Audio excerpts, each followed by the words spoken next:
రాజశ్యామల అమ్మవారి యొక్క శ్యామలా నవరాత్రుల్లో భాగంగా మూడవ రోజు ఏ దేవతను పూజ చేయాలి, శ్యామల అమ్మవారిని ఏ అవతారంలో పూజ చేయాలి?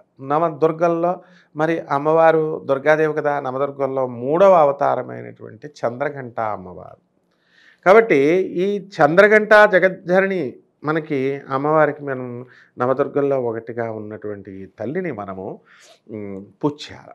కాబట్టి తెల్లవారుజామునే లేచి మనము అమ్మవారికి చక్కటి తలంటు స్నానం అదంతా కూడా మీరు చేసి మీరు పెట్టినటువంటి కలశం దగ్గరికి వెళ్ళి హ్రీంకారాసన గద్భిత నలసికాం సౌహక్లీం కళాం బిభ్రతీం సౌవర్ణాంబరధారిణీం వరసుదా ధౌతాం త్రినేత్రోజ్వలాం వందే పుస్తకపాశమంకుశ ధరాం స్రగ్భూషితాముజ్వలాం త్వాం గౌరీం త్రిపురాం పరాత్పరకళాం శ్రీచక్ర సంచారిణీం అంటూ ఆ జగన్మాత అయినటువంటి ఆ యొక్క రాజశ్యామల అమ్మవారిని మీరు పూజ చేసుకోవాలి.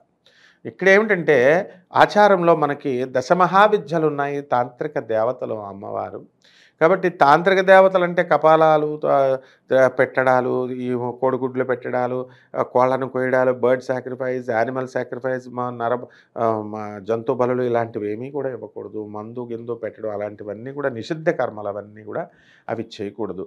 వేదోక్తంగా పురాణోక్తంగా మనకు చెప్పబడిన విధానంలోనే జగన్మాత అయినటువంటి ఈ యొక్క రాజశ్యామల అమ్మవారిని పూజ చేయాలి. ఆ ఆదిశంకరులు జగద్గురువులైనటువంటి ఆదిశంకరాచార్యుల వారు చెప్పిన పద్ధతిలో కూరగాయలతో అలంకారం చేసి శాకంభరి అమ్మవారిగా మీరు అలంకారం చేసుకోవచ్చు. పుష్పాలతో, ఆకులతో, మారేడాకుల్ని, తులసి దళాలని కూడా జగజ్జనని అయినటువంటి ఆ అమ్మవారి యొక్క పాదాల దగ్గర పెట్టచ్చు. పారిజాత పుష్పాలను కూడా మీరు పెట్టచ్చు. ఈ రోజున దశమహావిద్యల్లో ఒకటైనటువంటి ఇప్పుడు తారాదేవి, మహాకాళి, చిన్నమస్త ఇలా ఉన్నారు కదండి. మొదటి రోజున మనము అమ్మవారికి ఏ దేవతకి చేస్తున్నామండి? మనము ఈ యొక్క శైలపుత్రికి చేస్తున్నాం. ఈ దశమహావిద్యల్లో ఉన్నటువంటి మహాకాళికి చేసుకోండి మొదటి రోజున. రెండవ రోజున తారాదేవికి చేసుకోండి. మూడవ రోజున ఇప్పుడు చిన్నమస్తాకి చేసుకోండి, లేదా చంద్రగంటాకి చేసుకోండి.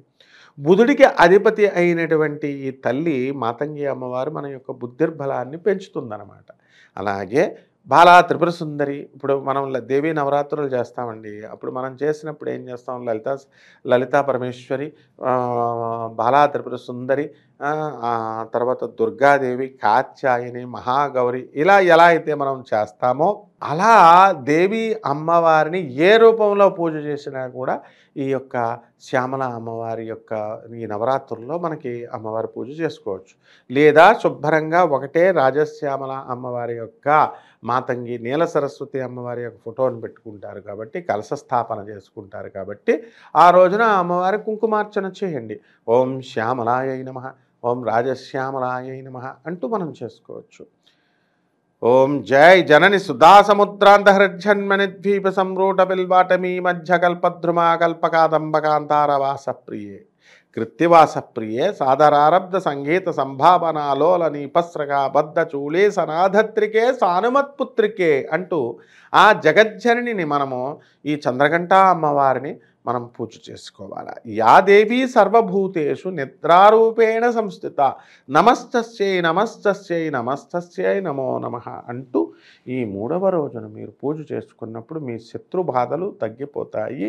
ముఖ్యంగా మీ సోదరుల యొక్క డెవలప్మెంట్ అనేటటువంటిది ఈ చంద్రఘంట అమ్మవారి రూపంలో మూడవ రోజు చేసినటువంటి ఈ యొక్క పూజలో మీకు లభిస్తుంది. మొట్టమొదటి రోజున ఈ యొక్క రాజశ్యామల అమ్మవారి రోజుల్లో మనం మొట్టమొదటి రోజున చేసేటటువంటిది మన తనువులో అంటే మన శరీరంలో ఉన్నటువంటి రుగ్మతలు, రోగాలని తొలగిస్తుంది.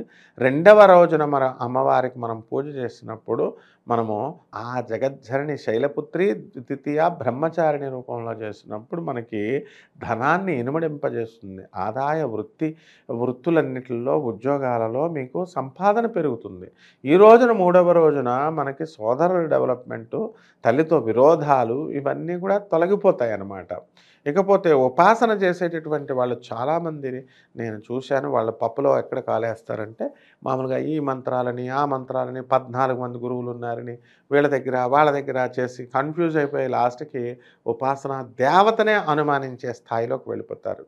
ఒకే ఉపాసన చేయాలా, ఒకే దేవతను చేయాలా, ఒకే గురువును పట్టుకోవాలా. ఆ గురువే జగద్గురువైనటువంటి ఆదిశంకరాచార్యుల వారు. ఆ గురువే జగద్గురువైనటువంటి దత్తాత్రేయ స్వాముల వారు.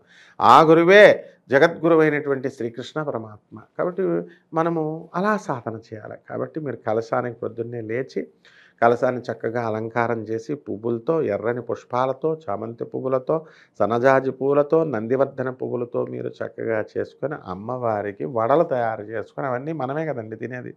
కాబట్టి వడల కోసం వడలు ఎక్కువ టైం వేస్ట్ చేయకుండా వడలు కొద్దిగా అమ్మవారికి పెట్టి ఆ జగజ్జననికి కుంకుమార్చన చేయండి. ఓం శ్యామలాయై నమః, ఓం రాజశ్యామలాయై నమః అంటూ ఆ జగజ్జననికి మీరు నైవేద్యాలు కనుక మీరు మూడవ రోజున పెట్టినట్లయితే బ్రహ్మాండంగా మీకు ఈ అమ్మవారి యొక్క కరుణా కటాక్షాలు లభిస్తాయి. ఎవరికైతే మాటలు రావడం లేదో అటువంటి వాళ్ళకందరికీ కూడా మూకాంబికా దేవతని ఏ విధంగా అయితే మీరు పూజ చేస్తారో ఆ జగజ్జనని మీకు మాటలనిస్తుంది. ఆ మూకాంబిక ఎవరో కాదండి, తమిళనాడులో ఉన్నటువంటి మూకాంబిక ఈ నీల సరస్వతి అమ్మవారే. She is the goddess of speech, she is the goddess of learning, she is the goddess of music.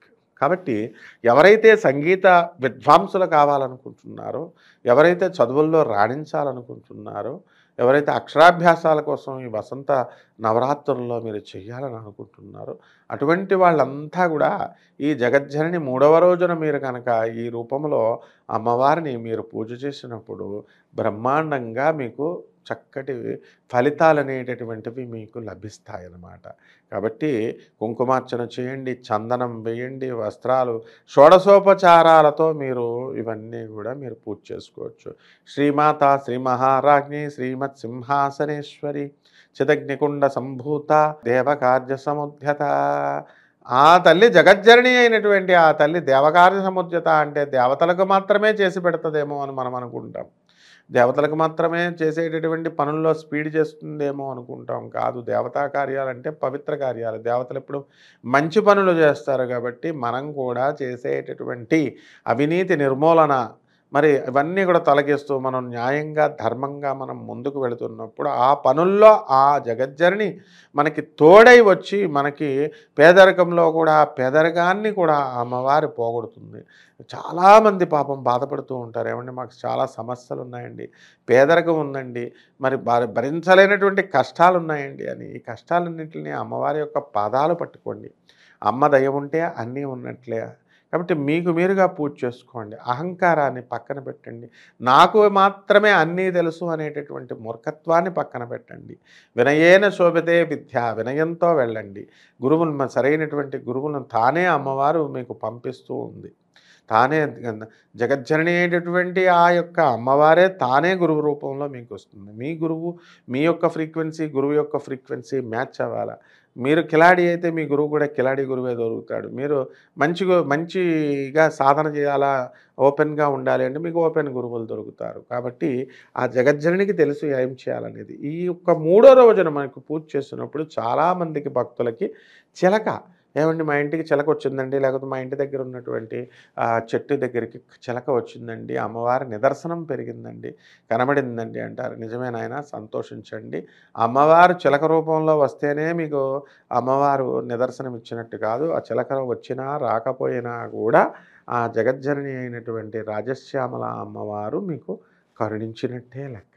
కాబట్టి చక్కగా అమ్మ దయ ఉంటే అన్నీ ఉన్నట్లే అనేటటువంటి పద్ధతిలో మీరు పూజ చేసుకొని వెళ్ళండి.